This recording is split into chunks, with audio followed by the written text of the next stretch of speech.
Keep it real. Absolutely. We're live.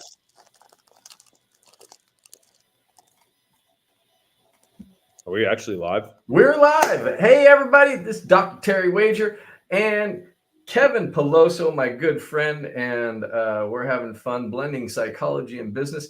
And today, what are we talking about, Kev?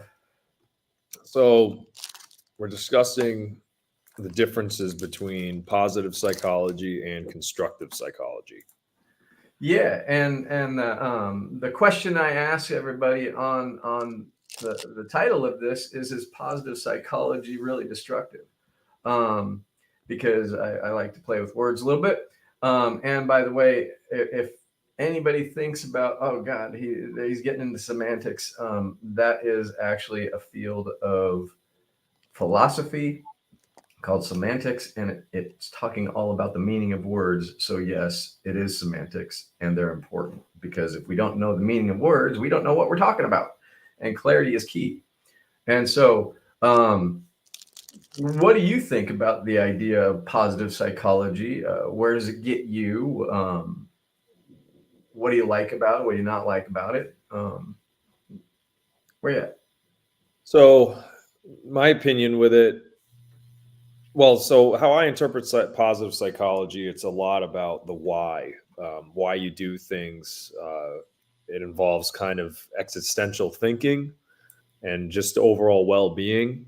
Living a happy life, being happy, being fulfilled. Positive psychology really focuses in that realm of making sure why you're doing what you're doing and that it's beneficial towards, your well-being, right? Yeah. And the way I understand it, and dictionary definitions of what they are, but the idea of focusing on the strengths, focusing on the bright side of things, happiness, and what's going to make you happy, and like you said, the well-being, and looking at things from the positive point of view. So how's that work for you? So I think it's a piece, right? I do think it's important, but I think where a lot of people mess this up is, don't mind me, I'm having some gushers. I gotta eat my candy. Gotta eat my candy. It's positive, right? Makes you feel good. I think where people mess it up is when they try to use it as an excuse for doing something that might not be beneficial to them. If they try to use the why as a how, I think that would be not productive. Say more about that, because that is a very interesting idea. So I think positive psychology can be misunderstood as like you need to put on this front of always being positive, even when something is clearly not positive. And while I think being optimistic is good, I think being shamelessly positive is delusion. And having a healthy balance of optimism and reality, I think there's somewhere in the middle where that is the most beneficial from at least my experience. Yeah, I like the way you put that, and there's so many, as a psychologist, and I don't think anybody would ever accuse me of being shallow in my understanding of psychology, because, well, I'm a depth psychologist, and what depth, DEPTH, not death, but depth psychology is all about is more of the real deeper underpinnings of what's going on with the human experience and what's going on with the human beings, and positive psychology, honestly, there's a real surface level to it, and it's very popular because it's very easy to understand. If you think positive things are going to happen, and the secret is really based around a lot of positive psychology. And it's funny because there's a lot of things I think about looking at things positively or optimistically. I like that word better too. And looking at things and seeing that something good can come out of things is very important. And things happen for a reason, I believe. And I also am, I have a very big, deep spiritual piece to my life that I actually found through psychology. And it has nothing to do with positivity as much as things are okay. And the difference that we all have, that things don't seem to be okay a lot of times, is that we have our ego telling us about all of the problems. And so positive psychology, uh, I think, has been born and bred to fight against the ego's fear. And so we grab onto it because it's really easy to go, hey, think positively. Hey, hey, look on the bright side. And I personally have coined the idea that positive psychology is really looking on the bright sideology. And it's like bright side psychology. And like, the problem is that there's not a whole lot of thought to it. There's a whole lot of what you said, which is um, really mantra chant and hoping for a better future in the guise of, and you didn't say that, but I'm saying that what you were saying with that idea of really hoping for the best, or looking for all of the good sides and things. We're moving away from reality, and we're moving away from the emotions that suck, because nobody likes to feel disappointed. Nobody likes to feel discouraged. Nobody likes to feel despair. But those are real emotions. Nobody likes to feel disconnected. Nobody likes to feel worthless. But those are real emotions. And positive psychology goes, don't feel that way. Just know that things are going to be okay. And it's like, wait a minute. We have to identify those emotions, and we have to identify what's going on with us. And so the thing that I think about is what a guy named George Kelly talked about years and years and years ago, which is constructivism in psychology, but also philosophy. And the idea of constructivism is a little bit different in the idea of really understanding the idea of what the meaning is of what's going on with us, and much more deeply connected to the understanding of ourselves. And so I personally move towards constructive psychology because, well, one, constructive, if you hear that word, you know that you're moving towards building something, right? You own a construction company, right? You don't own a positive company, you own a construction company, right? How would that be? Positivition. But constructive psychology is really about gaining insight into the stories that we tell ourselves and what that means.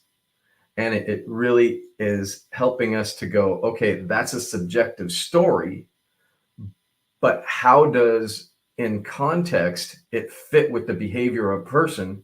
And then what happens with them as they're rolling the story out to themselves, and how much are they caught by their story versus reality, and how much can they actually change what's going on with them, because they're looking at the story and they're looking at reality, and they're looking at the story and they're looking at reality.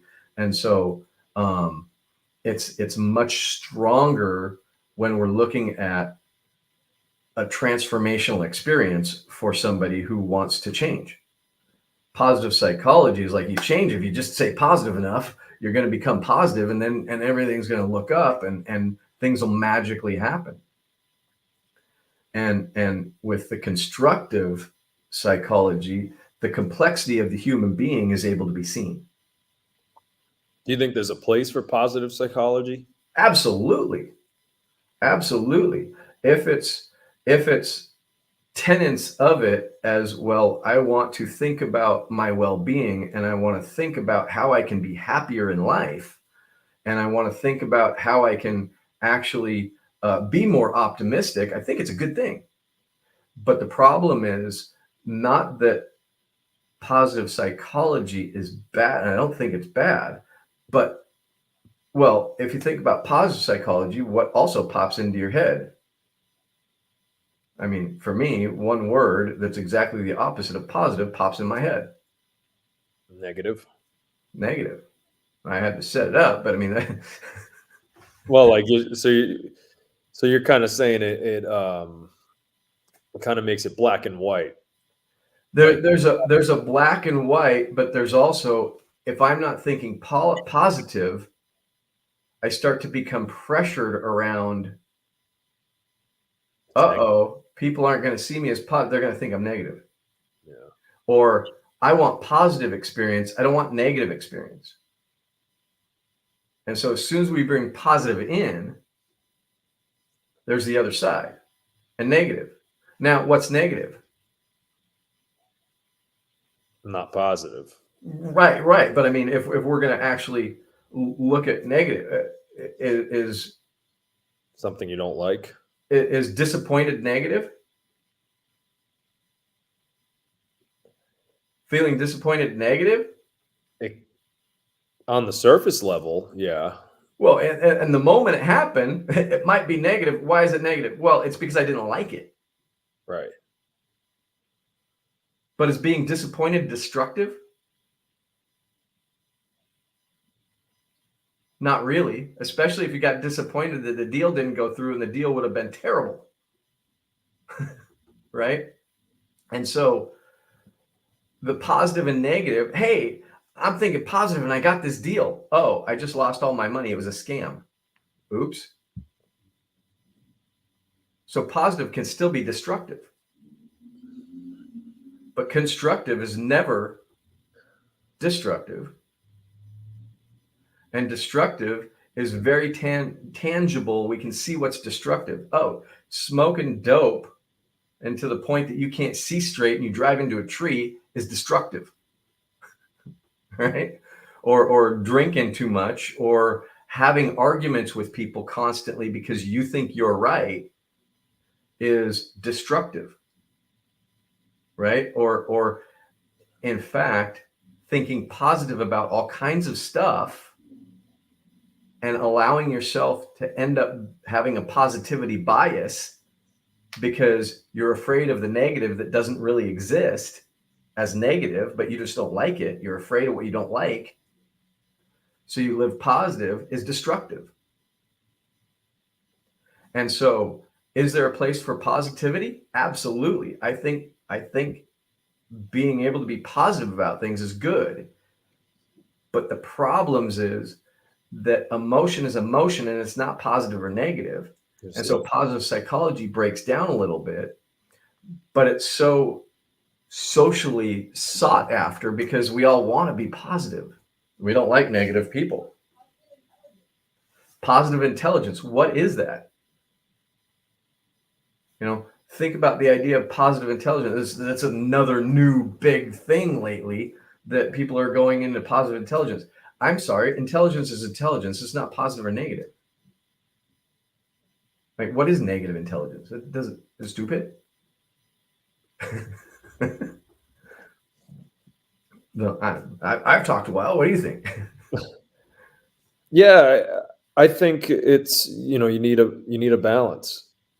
I think constructive is definitely, I mean, the way I've applied it, the pointless. Like, there was a point in my life when I was very like pessimistic and negative about stuff. Just that's just how I was. I'd view things in a negative light first, and then I would have to be kind of brought to the positive light. I don't think that's particularly useful. I think it's to be honest, I think it's better if I had to pick one, that's somebody that is overly positive and rather than overly negative personally to like. Well, we got to pick one of the two. Yeah, right. But I think that's interesting that you said that, because if I had to pick somebody overly positive or overly negative, I would pick the negative person every time. Really? Because the overly negative person is already looking at the problems. And so you can actually ask them questions and penetrate into, hey, some things are going okay.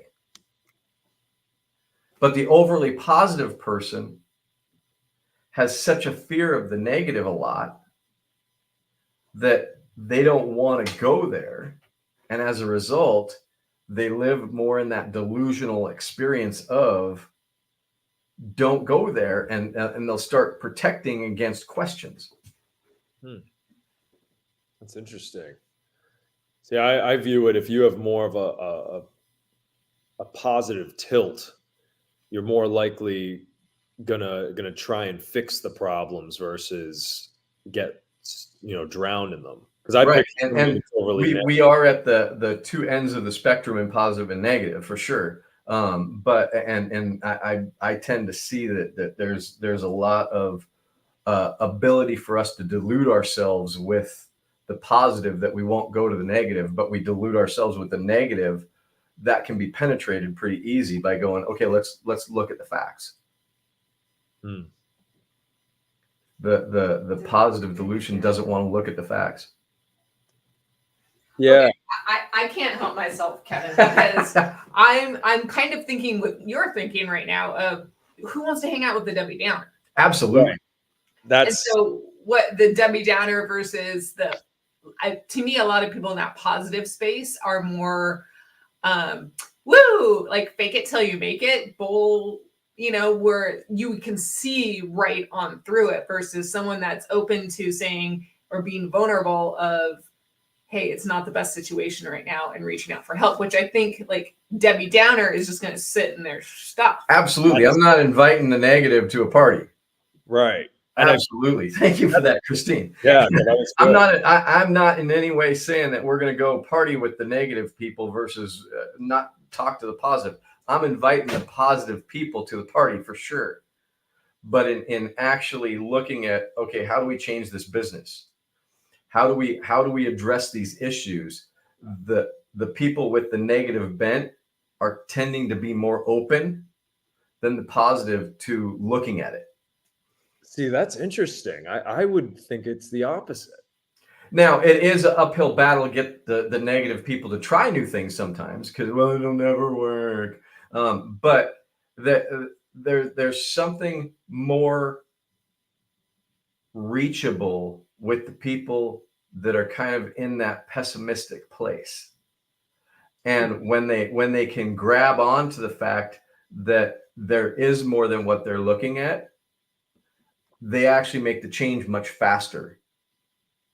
And I guess the thing that I've seen working with people who have that real positive bent is you got to break them down to, oh shit, everything is falling apart first, and then build them back. So if they're already there, the bubbles burst and it's easier to move forward.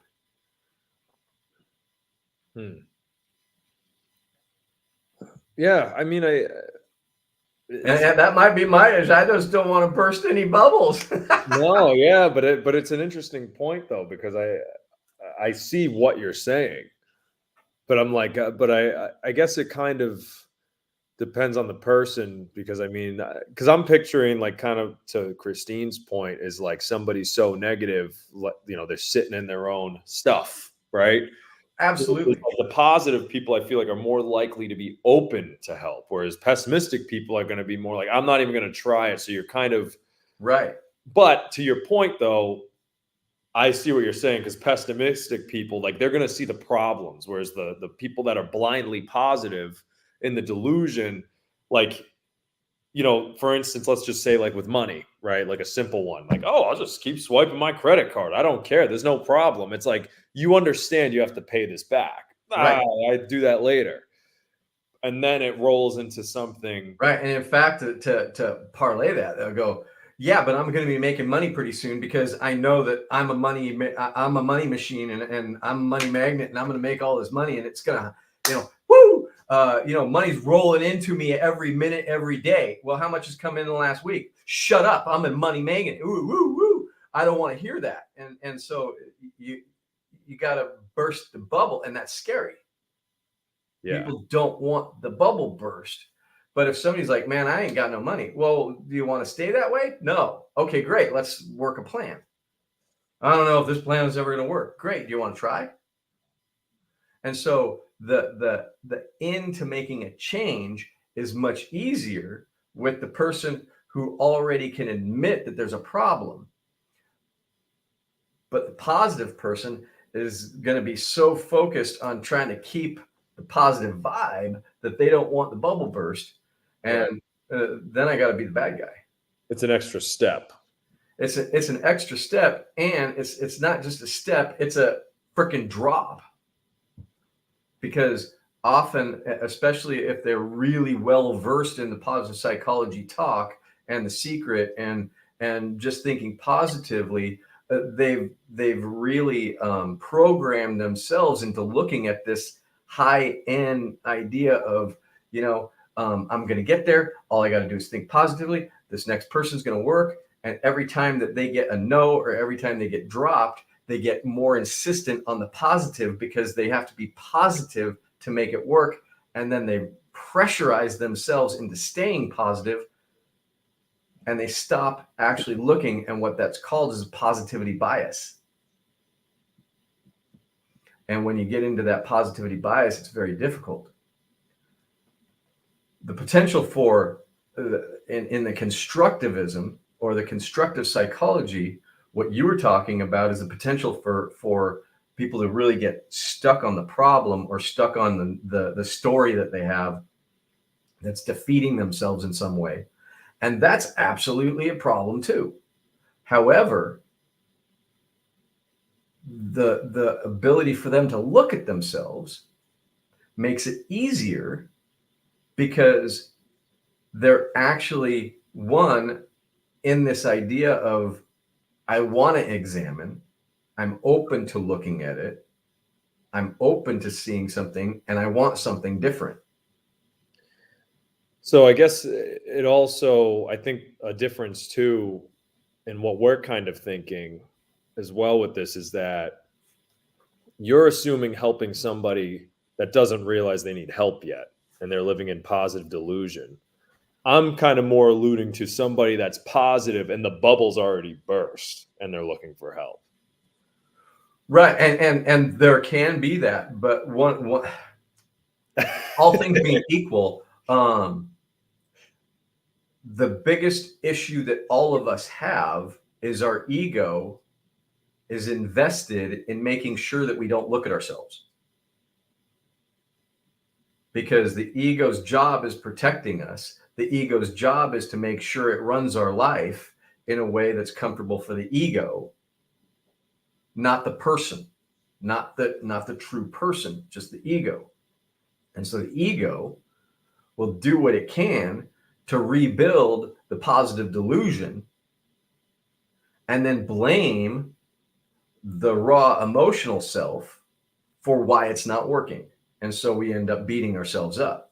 Now, this is some pretty heavy freaking ideas here, but depth psychology, right? And so as the ego beats up that raw emotional part of us, the raw emotional part of us is the part of us that can actually make change in our life.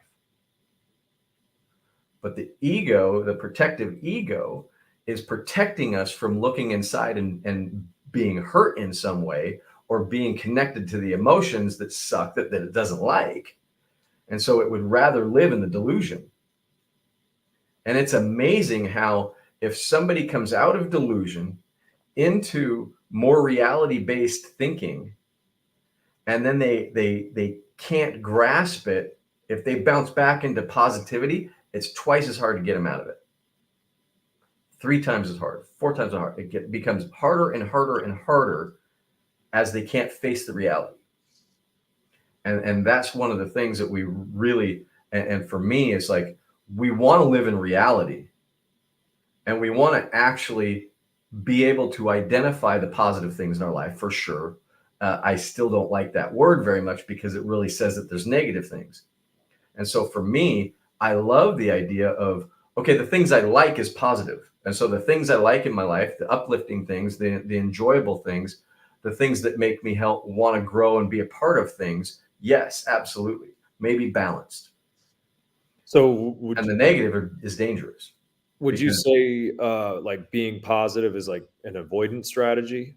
it absolutely turns into an avoidance strategy very quickly without us realizing it. Well, I'm just thinking positive. But being negative could do the same thing, no? Well, absolutely. And there's people, and I mean, we've met them before with a negative bias. And then that's the person Eeyore. that's ruminating in all of the emotion and the negative bias, and you can't get them out, and they're Eeyore, and you know, everything's bad. And but if you've ever known anybody that I've called Eeyore, getting them into more optimism and getting them more focused on what's working is much easier than getting somebody that's positivity biased into reality. Yeah. Well, I guess that's true. I suppose if like the next layer to it is like it depends if the person is looking for help. Yes or no, right? Absolutely. So if Absolutely. I mean, the reality is none of this matters if they're not looking for help. well, I feel like if somebody's negative, right? Somebody's negative, there's a discomfort. Like you've said before, it's tough to move someone from one comfortable bed to another. But if you're negative, you're generally uncomfortable. You're almost Yep. like comfortable with the uncomfortable, but whatever, in too many layers.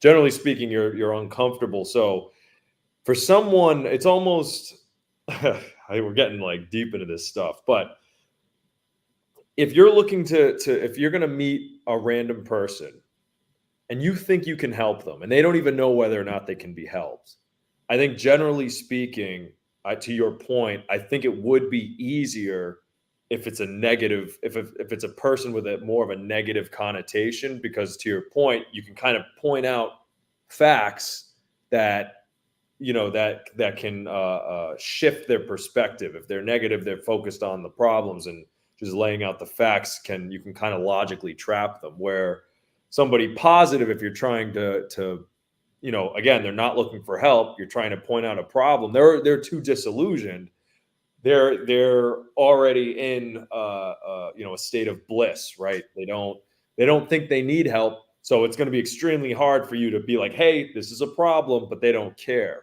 The other piece with that is, and you may be moving in this direction, but I'll say it, and then I want you to continue. Is if you challenge the positivity, then you're just being negative. Right. The reality doesn't exist in that. If you're not positive, you're negative, and that's the little catch. So, and that's right. And so that's where I think the little bit of a disconnect is like, so if you have two people, neither of them are looking for help, right? It's easier to help the negative person than the positive. Oh, sorry, I got a call there. You're good. However, if you're dealing with the same two people and they both are looking for help, they're both open to help. They both realize they have a problem and they want to change it. I think it would probably be easier to work with the positive person than the negative. What do you think? I honestly believe and this is only from 20 years experience. The people that are coming from the negative have a much easier time of letting that go and moving into again, a negative or scarcity, have much more ease moving into a different point of view than the positive going backwards and then moving. There's a big step that has to happen where that bubble is crushing when they've lived that way. Can it be done? Absolutely. Well, I'm saying Can it be easy? Post bubble crush, like getting a positive person back on their feet or getting a negative person on their feet. You would say it's easier to get the negative person on their feet over the positive person after the bubble's been burst.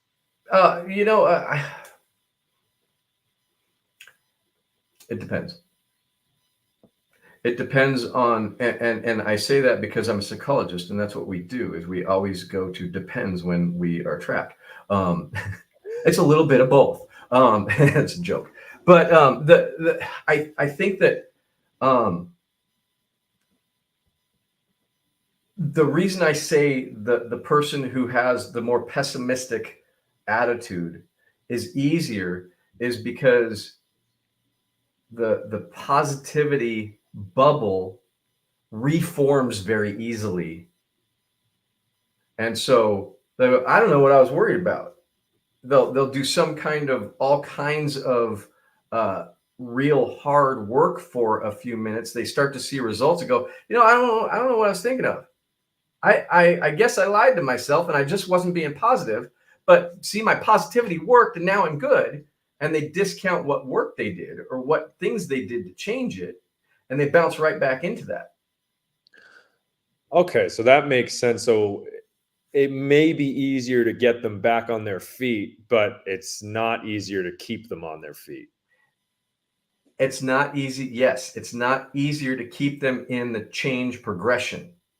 Right, because you can always go back. You can always absolutely. It's like, I'll give you an example from what I've seen with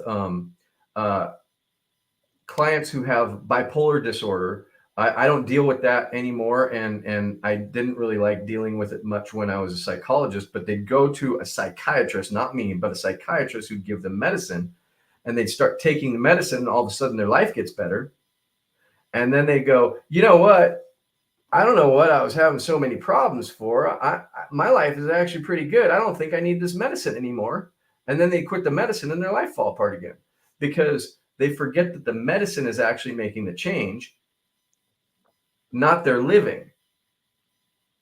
And if you're using positive psychology or you're using positive bias as your change agent, no matter what you did other than that, that's the thing that changed me. And so when you have somebody that's more on a negative bent, I don't like that term because that's really not negative. It's just looking at the things I didn't like. And I try to be very clear about that. Positive is just, I like it. Negative is, I didn't like it. And people who are paying attention to what they didn't like can be much more objective about what they didn't like. And they'll also admit when they did like something. They'll be like, okay, I kind of like that. Positive are just focused on what they like. They really shun what they don't like so much. They stay stuck in it. And it's also, the funny thing is, that's why it sticks so good in our world. And that's why so many people like positive psychology, because it feels so much better than reality. And so for me, I'm a constructivist. I really pay attention much more to the narratives and the self-exploration, because those are the things. The narrative comes from the emotion. The emotion is what drives the narrative. And I can really see from that point of view, are they dominated? Are they victim? Are they dominating or trying to be victimizing of the world? Are they trying to get what is theirs? Or are they in a more balanced position? And so from that constructive point of view, I can see where they're at, and it's very easy to help them to make change. And so I pop out of and step away from the positive versus negative, because it's really like, do you like hamburgers? Do you think positively about hamburgers? No, I don't like hamburgers. Meat's bad. Okay, meat's negative. And so it's this bad good fight that we've dressed up in the word positive. And it's like, wait a minute, let's step back from that and really examine this. And how is that positive thing actually constructive? How is that actually changing your life in the way you want to, or changing your business, or changing your relationships? How is that positive bent pushing people away because you're not listening to the fact that what you're doing is not positive, but it's annoying? Right. And so I think about that all of the time when I'm working with people, when I'm interacting with them, when I see stupid posts on Facebook that are all positive based, but it's positive biased. And it's like, I am not saying that positive psychology doesn't have some good pieces to it, but the wholesale buy into, we can actually do psychological well-being and happy and focused on uplifting, optimistic point of view without a positivity bias from much more of a constructive point of view. And positive intelligence is another step into, we want to be positive intelligence. I don't know how they put those two words together, but intelligence is intelligent, right?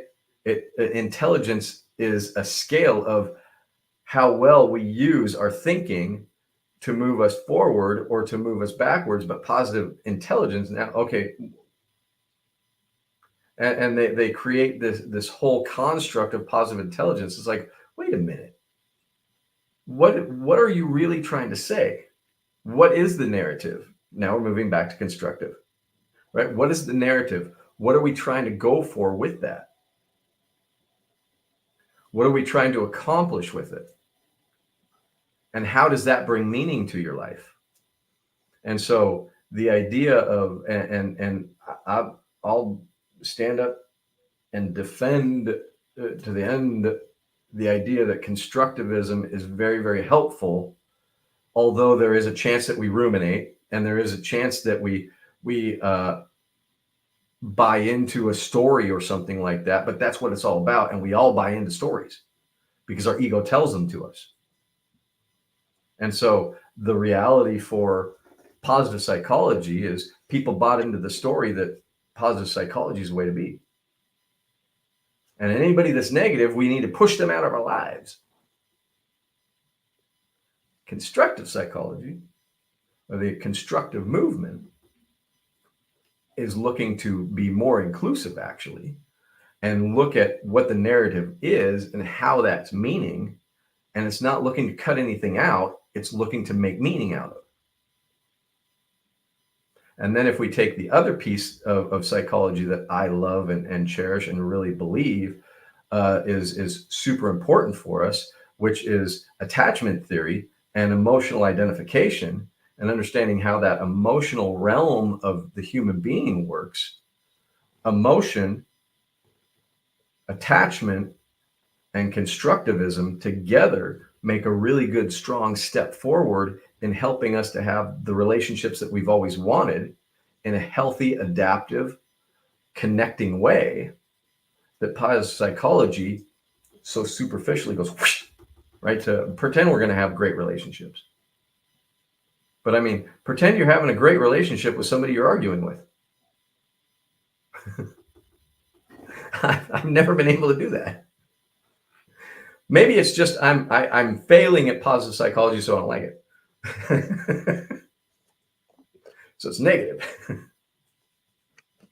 Mm-hmm. Thoughts?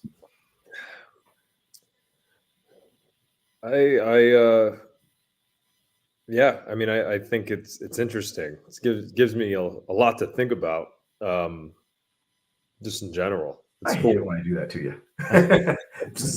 Yeah. No, I can, I definitely, I see what you're saying. And I do think people take the positive psychology thing too far. At least a lot of, groups I've been a part of and things that I've seen, and just in general, in the land of delusion. But yeah, but at the same time, I've also been around a lot of really negative people. Absolutely. So it's tough to. I don't like them. Yeah, almost like like. I know the video is getting a little long here, but I was going to ask, like, if you equate optimism with positivity and pessimism with negativity.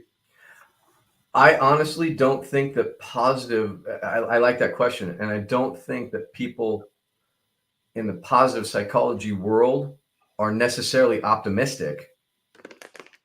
I think that they miss optimism, because optimism, and this is crazy, and I'm probably wrong. People are going to disagree with me. I'll probably get canceled out of this. but optimism comes out of a reality basis, where positive comes out of a story construct that we're not really trying to poke holes in. The positive story that we create, that things are going to work out and things are wonderful, and this next sale is going to go through, that's a positive kind of mindset that we've created that we don't want to destroy. So it's kind of like a very, very delicate soap bubble that we want to just coddle and keep going, where optimism is, no, I've looked at the downside of things. I've looked at what's not working, and I'm optimistic that we've put a plan together that we're going to move forward. And so optimistic for me is much more reality based.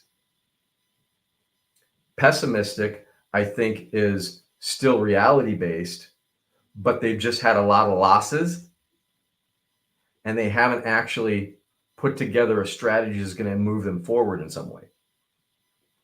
And so that's one of the things I think about. And like you said in the beginning, and I totally agree, that there is room for pieces of positive psychology and some of the ways that they think about things in the world, but we have to be very, very careful when we're looking at that as, are we falling into a positivity bias and not knowing it? And that's very difficult to look at if you're in the positivity bias. It's kind of like, did I just go psychotic? Well, I don't know, because I'm psychotic. Right. But I want to check with other people, but I can't because I don't believe them, because I'm a little psychotic right now. And so psychosis is broken from reality. That's the word psychosis means broken from reality. And so if I'm broken from reality, I can't really grasp reality. And so I think that there needs to be a firm connection to reality. And the pessimistic people, or the people who are just completely looking at the downside of things all of the time, are broken from reality too. But it's much easier to go, well, you do have clothes on. You are sitting right here. You're not dead. And the negative person, although they have a negative bent, that they do want some kind of good feeling and well-being and the things that positive psychology proclaim to give you. They do want to be happy to some extent. They just don't believe it's for them. They don't believe they can be. It's almost like it's like the absence of positivity. Yeah. Almost like heat, the absence of heat. Like, there's no such thing as cold air. It's just air without heat. It's kind of like positivity. They want it, they just don't have it. Right. And it's they can't get into optimism because they've seen so much of the bad. But most of those people also, and in fact, the positive, all of us live in these patterns, and we're pattern people. And so they're stuck in a pattern. They can't see a way out because they do the pattern over. And so being able to introduce a new option in the pattern can make them change. But in the positive world, when people are stuck in that positivity bias or broken from reality in a way, it's very hard to change the pattern because they like the way it feels. Yeah. There's more well-being in my delusion than actually making a change. Yeah, it's like it reminds me of the question that'll sometimes be on these personality tests. What describes you more? Do you love to win, or what? I don't know, I forgot how they frame it, but basically they ask, do you see yourself as, do you love to win or do you hate to lose? Right. Which one do you identify more with? Like, what pushes you forward? Right. And it's like, whoa. I don't like losing, but I love to win. I must love to win. But it kind of makes sense, though, in a way, to your point with the negativity and the pessimistic. Because at least in my own experience, like I mentioned before, I used to be more of a negative person.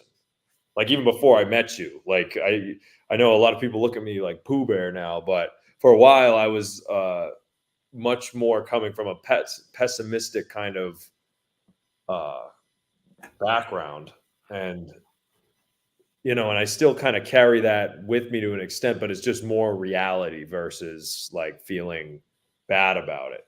Right. But I guess if you didn't have that if you didn't have that base, it's tough to really appreciate the positive things in life if you didn't experience. Right. And I honestly think that the biggest problem with positive is it's very hard to really say what that means. Other than that, well, we like it. It's growth. It's this. It's this. It's all these things. It's positive. Well, it's a label. Positive is a label. But all of those things that we say that are positive, well, they can change in a minute and then they're negative. And so there's no continuum. It's a value choice of positive versus negative. And so the thing I think about that creates more depth to what we're doing is really looking at the idea of critically examining what we're really talking about when we say positive. And when we start doing that, we get into constructive psychology. We're trying to understand what we're meaning.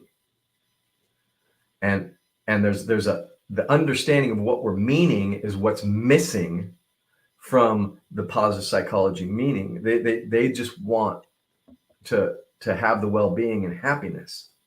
Well, it's kind of funny too, again, like just my own experience with this, like even with precision, right? In the beginning, we're very optimistic. Oh, we're going to be making millions, blah, blah, blah, blah. We're doing great. We were, spending money, going to restaurants, whatever, write-offs, doesn't matter. But the reality was we were burning money. We were lighting up our credit card. Yeah. Versus when, we became more realistic, more grounded. We were like, well, the shit hit the fan, so to speak, which sucked. But we're knowing that and remembering it and still being like, this definitely can happen as a byproduct. The things that we want to happen are just happening as a byproduct versus us being focused on it. So in a way, we're almost focused on the negative, like sucking at stuff less. Like, how can we tweak this, tweak that versus yes. being And better. that's one of the big things that I think of from the way I kind of see it is, and this is constructive psychology deconstructs biases, because when we're in the idea of constructive psychology and examining critically our stories and our identity and our biases, and we're examining those, we can see where we're wrong. But if we're in positive, we're not wrong. Things are going to be okay later. We just got to get to later. Waiting for your ships to come in. Yeah. And what happens is we end up messing up because we avoid now with the positive idea of later, and we can't actually examine the way we need to. And you were exactly right when you're like, what we're doing is we're examining what's not working and plugging those not working holes with a solution that works to move us forward. And that's why I love that idea compared to let's try to work with somebody that's got this positive bias going on.